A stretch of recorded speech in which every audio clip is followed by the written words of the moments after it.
Perkenalkan, nama saya Sekina Putri Pratama dengan NIM 220111310, program studi Pendidikan Teknik Elektro Universitas Nusa Cendana. Kali ini saya akan mempresentasikan tugas saya, yakni tentang 7 layer OSI.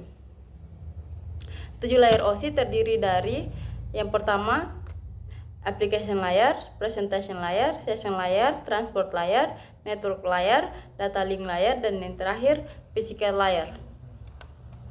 Sebelum kita masuk ke layer-layer tersebut, kita harus tahu dulu nih apa itu OSI layer.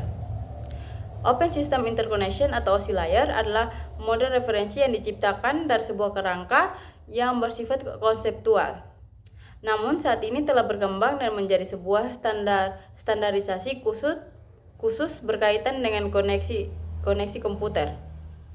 Tujuan dari pembuatan layer OSI adalah menjadi model rujukan bagi setiap vendor atau developer, sehingga produk atau perangkat lunak yang dibuat memiliki sifat interpolate, yang berarti user dapat melakukan kerjasama dengan produk atau sistem tanpa perlu melakukan penanganan secara khusus atau spesial.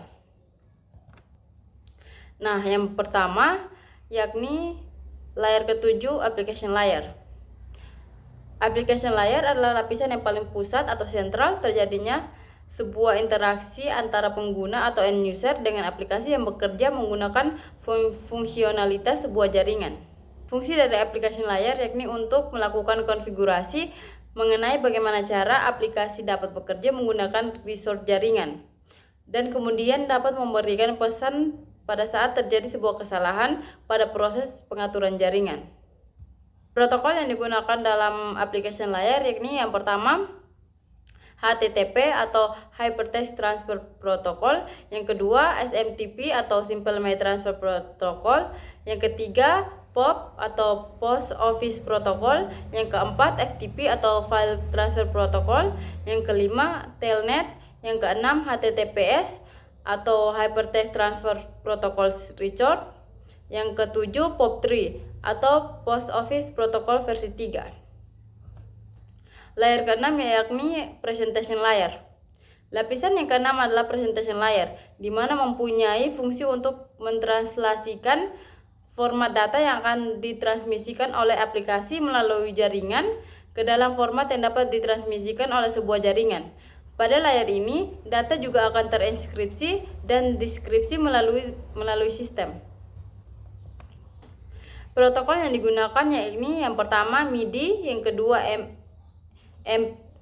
MPEG, yang ketiga TDI, yang keempat TLS, yang kelima XDR, yang keenam HTTP atau HTML, yang ketujuh MIME, yang ke-8 SSL, yang ke-9 Reductor Software, yang ke-10 ASCII. Yang berikut layer kelima yakni session layer. Session layer merupakan lapisan yang berfungsi untuk mendefinisikan bagaimana sebuah koneksi dapat dibuat, dikelola, dan dikembangkan, berperan dalam mempertahankan dan mengelola koneksi. Dengan begitu, komunikasi antara aplikasi di jaringan komputer menjadi efisien. Jadi bisa dikatakan dialah yang mengatur dan memelihara koneksi sehingga tetap lancar dan terkendali. Protokol yang digunakan yaitu yang pertama NFS, yang kedua SMB, yang ketiga RTP. Kita masuk ke layer keempat yakni transport layer. Transport layer mempunyai fungsi untuk memecah data menjadi paket-paket data serta memberikan nomor urut untuk setiap paketnya, sehingga nantinya dapat disusun kembali saat sampai pada tujuan. Pada layer ini juga menentukan protokol yang akan digunakan untuk mentransmisi data seperti protokol TCP dan UDP.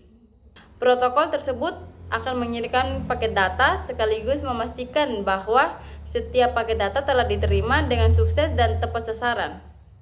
Selain itu, juga dapat mentransmisikan ulang terhadap paket yang hilang atau rusak ketika proses pengiriman. Protokol yang digunakan yakni yang pertama TCP atau Transmission Control Protocol, yang kedua UDP atau User Datagram Protocol. Baik, itu saja yang bisa saya sampaikan. Terima kasih.